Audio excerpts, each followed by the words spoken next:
Hello friends, welcome to the YouTube channel study record. Friends, आज हम discuss करने वाले 13 जनवरी 2019 के करंट अफेयर्स के ऊपर। फ्रेंड्स, हम लोग करंट अफेयर्स पर इसलिए डिस्कस कर रहे हैं क्योंकि हमारे एग्जाम पॉइंट ऑफ व्यू से जो करंट अफेयर्स का वेटेज है वो 10 से 15 क्वेश्चन हर एग्जाम की शिफ्ट में करंट अफेयर्स से पूछे ही जाते हैं। और अब जो करंट अफेयर्स का वेटेज हो गया है हमारे एग्जाम पॉइंट ऑफ व्यू से वो बहुत ही ज़्यादा बढ़ गया है, इसलिए फ्रेंड्स हम डेली करंट अफेयर्स पर डिस्कस कर रहे हैं। फ्रेंड्स, अगर आपने पहली बार इस चैनल पर विजिट किया और चैनल को सब्सक्राइब नहीं किया है तो चैनल को आप सब्सक्राइब जरूर कर लीजिए और इस तरीके के बेल आइकन को जरूर प्रेस कर ले, जिससे मैं जो भी वीडियो अपलोड करूंगा तो उसका नोटिफिकेशन आप तक पहुंच जाएगा। फ्रेंड्स, आज का सेशन हम डिस्कस करने वाले करंट अफेयर्स के ऊपर 13 जनवरी 2019 के।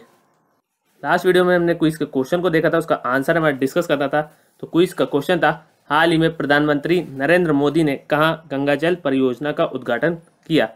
तो फ्रेंड्स, इसका आंसर है option number D, Agra.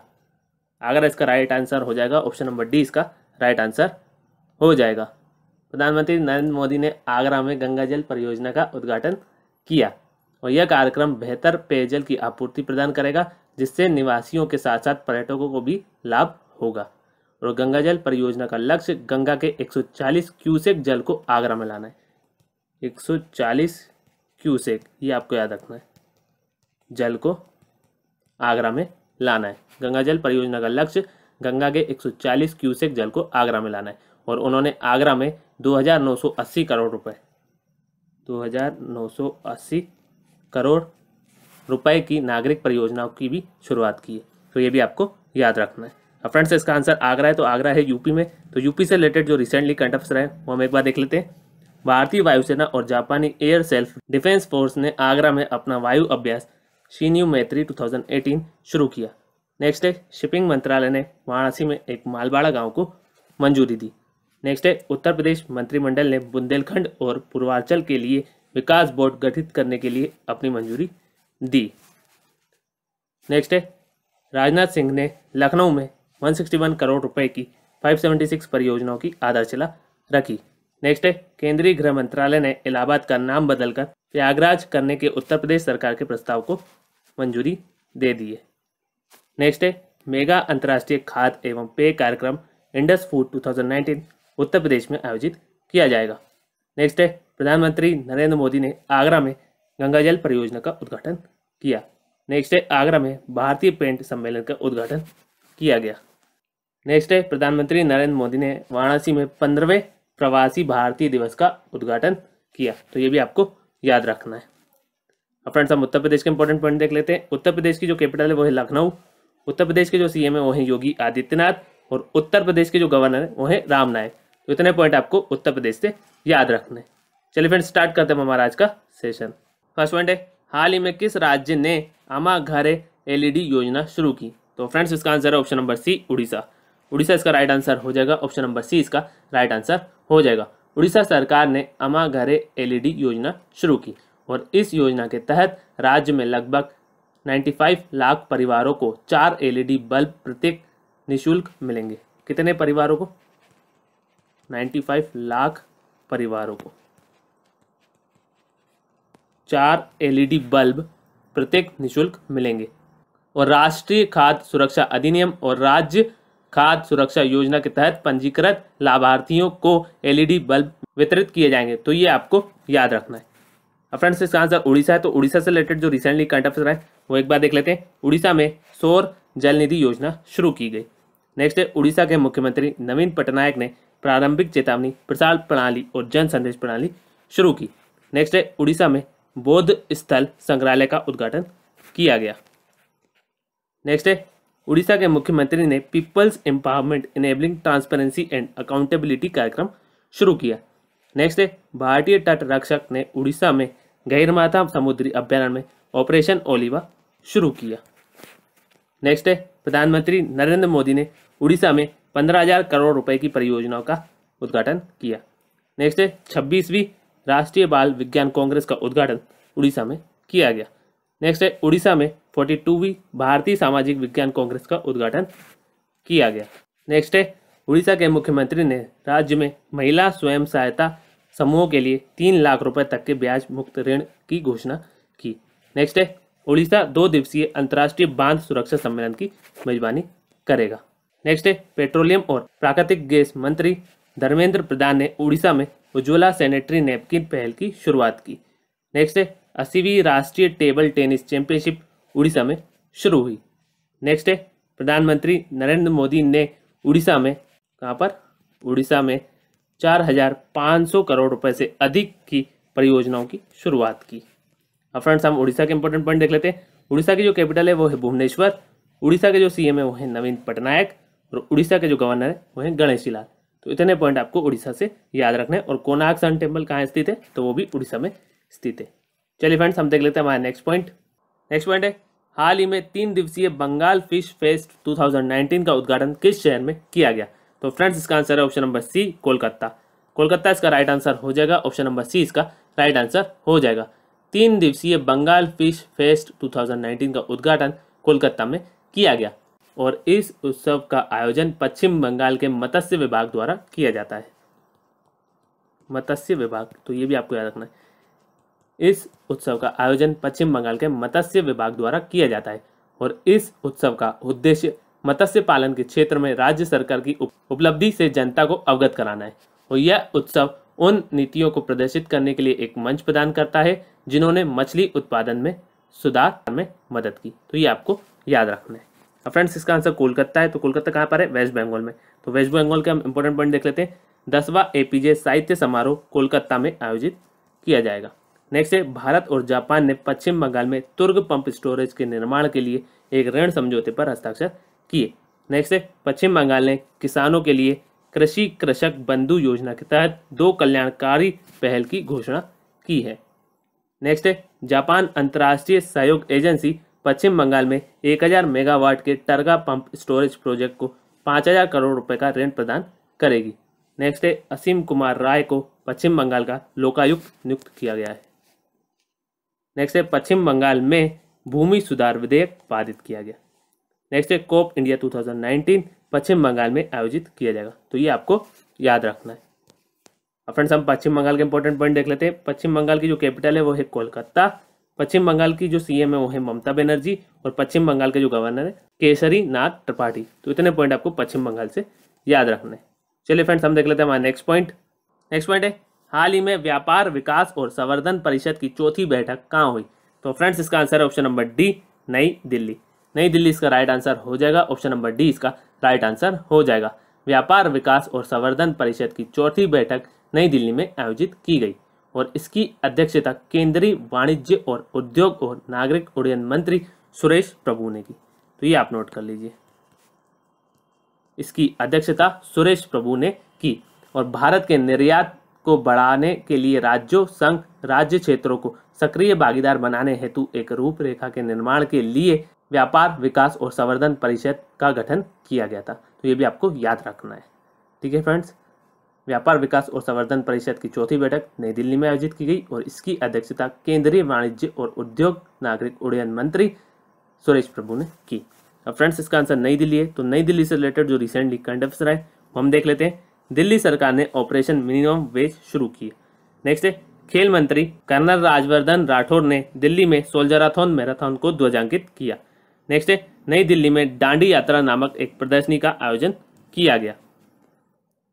Next है दिल्ली उच्च न्यायालय ने भारत में निजी कंपनियों द्वारा ऑक्सीटोसिन की बिक्री, वितरण, निर्माण और आयात को प्रतिबंधित करने के केंद्र सरकार के फैसले को रद्द कर दिया है। नेक्स्ट है नई दिल्ली में 9वीं इंडिया आरओ के संयुक्त आयोग की बैठक आयोजित की गई। नेक्स्ट है 15वां ग्लोबल एसएमई बिजनेस सम्मेलन नई दिल्ली में आयोजित किया गया। नेक्स्ट है नई दिल्ली में 6ठे युवा नाट्य समारोह के 6ठे संस्करण का उद्घाटन किया गया। नेक्स्ट है दिल्ली में पूर्व प्रधानमंत्री अटल बिहारी वाजपेयी के स्मारक सदैव अटल का उद्घाटन किया गया। नेक्स्ट है केंद्रीय मंत्री नितिन गडकरी ने नई दिल्ली में नमामि गंगे कार्यक्रम के तहत यमुना कायाकल्प के लिए 11 परियोजनाओं की आधारशिला रखी। नेक्स्ट है दिल्ली पुलिस सभी मलखानों का डिजिटलीकरण करने वाली देश की पहली पुलिस बन गई है। नेक्स्ट है भारतीय पैनोरमा फिल्म महोत्सव नई दिल्ली में आयोजित किया जाएगा। नेक्स्ट है नई दिल्ली में विश्व पुस्तक मेले का उद्घाटन किया गया। नेक्स्ट है नई दिल्ली में स्वामी हरिदास तानसेन संगीत नृत्य महोत्सव का 18वां संस्करण आयोजित किया जाएगा। नेक्स्ट है इंडो नॉर्वेजियन बिजनेस सम्मेलन नई दिल्ली में आयोजित किया जाएगा। नेक्स्ट है रायसीना डायलॉग का चौथा संस्करण नई दिल्ली में शुरू हुआ। तो इतने पॉइंट आपको नई दिल्ली से भी याद रखने। नेक्स्ट है दिल्ली के जो सीएम है वो है अरविंद केजरीवाल, दिल्ली के जो गवर्नर है वो है अनिल बैजल, और malaria research centre, Indian council of medical research, all India institute of medical sciences, भारतीय कृषि अनुसंधान परिषद और भारतीय कृषि अनुसंधान संस्थान, ये सब कहाँ है? सब न्यू दिल्ली में। तो इतने पॉइंट आपको दिल्ली से याद रखने। चलिए फ्रेंड्स हम देख लेते हैं हमारा नेक्स्ट पॉइंट। नेक्स्ट पॉइंट है हाल ही में केंद्रीय मंत्रिमंडल ने किस देश के साथ द्विपक्षीय मुद्रा विनिमय व्यवस्था को मंजूरी दी? तो फ्रेंड्स इसका आंसर है option number B, Japan. Japan इसका राइट आंसर हो जाएगा। ऑप्शन नंबर बी इसका राइट आंसर हो जाएगा। केंद्रीय मंत्रिमंडल ने भारत और जापान के बीच द्विपक्षीय मुद्रा विनिमय व्यवस्था को मंजूरी दी और इसने भारतीय रिजर्व बैंक को $75 बिलियन की अधिकतम राशि के लिए बैंक ऑफ जापान के साथ समझौते पर हस्ताक्षर करने के लिए अधिकृत किया। और यह व्यवस्था भारत में विदेशी मुद्रा और पूंजी बाजार में स्थिरता लाएगी और यह भुगतान संतुलन के लिए एक उचित स्तर को बनाए रखने में भी मदद करेगी। अब फ्रेंड्स इसका आंसर जापान है। तो जापान से रिलेटेड जो रिसेंटली करंट अफेयर है वो हम एक बार देख लेते हैं। भारत और जापान की सेनाओं ने मिजोरम में एक जंगल युद्ध स्कूल में अपना संयुक्त सैन्य अभ्यास धर्म गार्डियन 2018 शुरू किया। नेक्स्ट है भारत और जापान ने पश्चिम बंगाल में तुर्ग पंप स्टोरेज के निर्माण के लिए एक ऋण समझौते पर हस्ताक्षर किए। नेक्स्ट है जापान अंतर्राष्ट्रीय सौर गठबंधन में शामिल हुआ। नेक्स्ट है केंद्रीय मंत्रिमंडल ने डाक क्षेत्र में सहयोग के लिए भारत और जापान के बीच सहयोग ज्ञापन को पूर्वव्यापी सहमति दी। नेक्स्ट है जापान सरकार द्वारा विदेशी श्रमिकों के लिए नया कानून बनाया। नेक्स्ट है जापान ने 2019 में इंटरनेशनल व्हेलिंग कमीशन से बाहर होने की घोषणा की है। अब फ्रेंड्स हम जापान के इंपॉर्टेंट पॉइंट देख लेते हैं। जापान की जो कैपिटल है वो है टोक्यो, जापान की जो करेंसी है वो है जापानीज येन और जापान के जो प्राइम मिनिस्टर है वो है शिंजो एबे। तो इतने पॉइंट आपको जापान से याद रखने। चलिए फ्रेंड्स हम देख लेते हैं हमारा नेक्स्ट पॉइंट।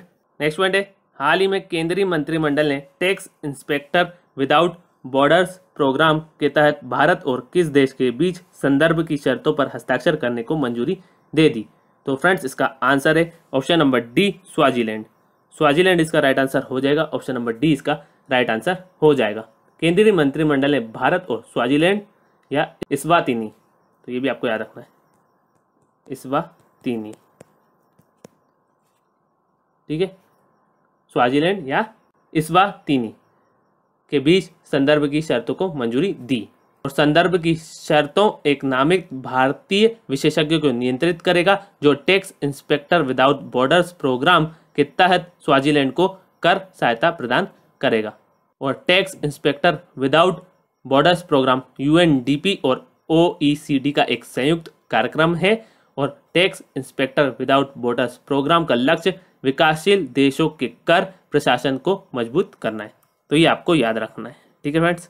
तो एक बार और हम देख लेते हैं। भारत और स्वाजीलैंड या इस्वातिनी के बीच संदर्भ की शर्तों को मंजूरी दी और संदर्भ की शर्तों एक नामित भारतीय विशेषज्ञ को नियंत्रित करेगा जो tax inspector without borders programme के तहत स्वाजीलैंड को कर सहायता प्रदान करेगा। और tax inspector without borders programme UNDP और ओईसीडी का एक संयुक्त प्रोग्राम है, ओईपी और ओईसीडी। और tax inspector without borders programme का लक्ष्य विकासशील देशों के कर प्रशासन को मजबूत करना है। तो इतने पॉइंट आपको इस पॉइंट से याद रखने। चलिए फ्रेंड्स हम देख लेते हैं हमारा नेक्स्ट पॉइंट। नेक्स्ट पॉइंट है हाल ही में भारतीय नौसेना ने तटीय सुरक्षा को बढ़ाने के प्रयास में कितने फास्ट इंटरसेप्टर क्राफ्ट को नागपट्टिनम में अपने बेड़े में शामिल किया? तो फ्रेंड्स इसका आंसर है ऑप्शन नंबर ए, दो इसका राइट आंसर हो जाएगा। ऑप्शन नंबर ए इसका राइट आंसर हो जाएगा। भारतीय नौसेना ने तटीय सुरक्षा को बढ़ाने के प्रयास में 2 फास्ट इंटरसेप्टर क्राफ्ट को नागपट्टिनम में अपने बेड़े में शामिल किया और वे भारी मशीन गनों जैसे विभिन्न प्रकार के अस्त्र शस्त्र ले जा सकते हैं। और फास्ट इंटरसेप्टर क्राफ्ट उथले पानी में काम करने में सक्षम है और सागर प्रहरी बल के लिए अधिकृत किए गए थे, ठीक है फ्रेंड्स। और सागर प्रहरी बल 26/11 मुंबई आतंकवादी हमलों के बाद नौसेना द्वारा निर्मित एक इकाई है। तो ये बहुत ही महत्वपूर्ण है, तो ये आपको याद रखना है, ठीक है फ्रेंड्स। चलिए अब देख लेते हैं हमारा नेक्स्ट पॉइंट। नेक्स्ट पॉइंट है राष्ट्रीय युवा दिवस कब मनाया जाता है? तो फ्रेंड्स इसका आंसर है ऑप्शन नंबर डी, 12 जनवरी। 12 जनवरी इसका राइट आंसर हो जाएगा। ऑप्शन नंबर डी इसका राइट आंसर हो जाएगा। हर वर्ष 12 जनवरी को राष्ट्रीय युवा दिवस मनाया जाता है और यह दिन स्वामी विवेकानंद के जन्मदिन को चिन्हित करने के लिए मनाया जाता है। और इस दिन का जो उद्देश्य है वो स्वामी विवेकानंद के विचारों और आदर्शों का पालन करना है। और वे एक समाज सुधारक, दार्शनिक और विचारक थे। और भारत सरकार ने सबसे पहले 1984 में स्वामी विवेकानंद के जन्मदिन को राष्ट्रीय युवा दिवस के रूप में मनाने की घोषणा की 1984 में। तो ये बहुत ही इंपॉर्टेंट है, तो ये आपको याद रखना। तो एक बार और हम देख लेते हैं। हर वर्ष 12 जनवरी को राष्ट्रीय युवा दिवस मनाया जाता है और यह दिन स्वामी विवेकानंद के जन्मदिन को चिन्हित करने के लिए मनाया जाता है। और इस दिन का उद्देश्य स्वामी विवेकानंद के विचारों और आदर्शों का प्रचार करना है। और वे एक समाज सुधारक, विचारक और दार्शनिक थे। भारत सरकार ने सबसे पहले 1984 में स्वामी विवेकानंद के जन्मदिन को राष्ट्रीय युवा दिवस के रूप में मनाने की घोषणा की है। तो ये आपको याद रखना है। चलिए फ्रेंड्स, हम देख लेते हैं हमारा नेक्स्ट पॉइंट है, हाल ही में यूएसए के उप राष्ट्रीय सुरक्षा सलाहकार के रूप में किसे नियुक्त किया गया है? तो फ्रेंड्स, इसका आंसर है option number A, Charles Kupperman. Charles Kupperman इसका राइट आंसर हो जाएगा। ऑप्शन नंबर ए इसका राइट आंसर हो जाएगा। अमेरिकी राष्ट्रपति डोनाल्ड ट्रंप ने चार्ल्स कुपरमैन को उप राष्ट्रीय सुरक्षा सलाहकार नियुक्त किया। और चार्ल्स कुपरमैन एक पूर्व बोइंग और लॉकहीड मार्टिन कार्यकारी हैं और उन्होंने रोनाल्ड रीगन के राष्ट्रपति अभियान में एक रक्षा और विदेश नीति सलाहकार के रूप में भी काम किया है। और उन्होंने सशस्त्र नियंत्रण और निरस्त्रीकरण पर राष्ट्रपति की सामान्य सलाहकार समिति में भी पद संभाला है। तो आपको बेसिकली याद रखना है कि यूएसए के उप राष्ट्रीय सुरक्षा सलाहकार के रूप में किसे नामित किया गया है? तो आंसर आएगा चार्ल्स कुपरमैन। तो ये आपको याद रखना है, चार्ल्स कुपरमैन।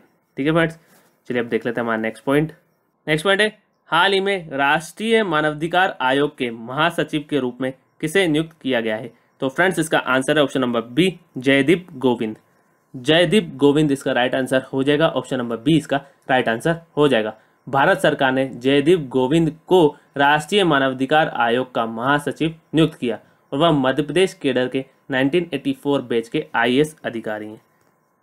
एमपी के 1984, ये आपको याद रखना है। मध्य प्रदेश केडर के 1984 के आईएएस अधिकारी हैं, आईएएस। और वर्तमान में वह ग्रामीण विकास मंत्रालय में विशेष सचिव और वित्तीय सलाहकार हैं।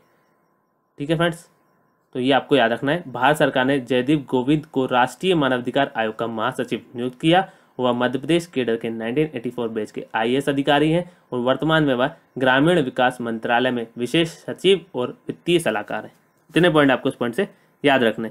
चलिए फ्रेंड्स, हम देख लेते हैं हमारा नेक्स्ट पॉइंट है, हाल ही में मेघालय, गुजरात और उत्तर प्रदेश राज्यों में स्वदेश दर्शन और प्रसाद योजनाओं के तहत कितनी परियोजनाएं स्वीकृत की गई? तो फ्रेंड्स, इसका आंसर है ऑप्शन नंबर बी, 4 इसका राइट आंसर हो जाएगा। ऑप्शन नंबर बी इसका राइट आंसर हो जाएगा। पर्यटन मंत्रालय ने 3 राज्यों में, ये आपको याद रखना है, पर्यटन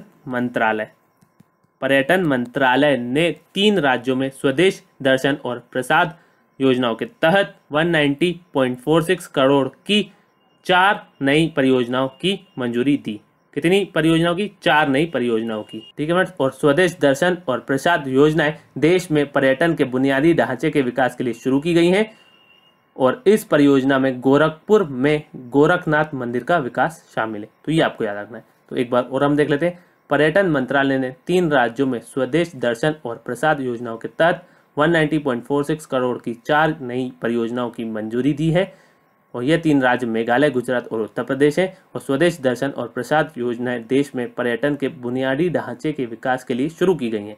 और इस परियोजना में गोरखपुर में गोरखनाथ मंदिर का विकास शामिल है। तो इतने पॉइंट आपको इस पॉइंट से याद रखने। आज का जो क्विज का क्वेश्चन है वो है, हाल ही में कहाँ भारतीय पेंट सम्मेलन का उद्घाटन किया गया? तो फ्रेंड्स, इसका आंसर आप मुझे कमेंट बॉक्स में कमेंट करके बताएंगे। नेक्स्ट वीडियो में हम इस क्विज के आंसर को डिस्कस करेंगे। आई होप फ्रेंड्स आप सभी को ये वीडियो पसंद आया होगा। अगर फ्रेंड्स आपको ये वीडियो पसंद आए तो लाइक ज़रूर करें, शेयर करें अपने फ्रेंड्स के साथ। और अगर आपने चैनल को सब्सक्राइब नहीं किया है, चैनल को सब्सक्राइब जरूर कर लीजिए और इस तरीके के बेल आइकन को जरूर प्रेस कर ले, जिससे मैं जो वीडियो अपलोड करूँगा तो उसका नोटिफिकेशन आप तक पहुँच जाएगा। Thank you friends for watching. Have a nice day. Thank you.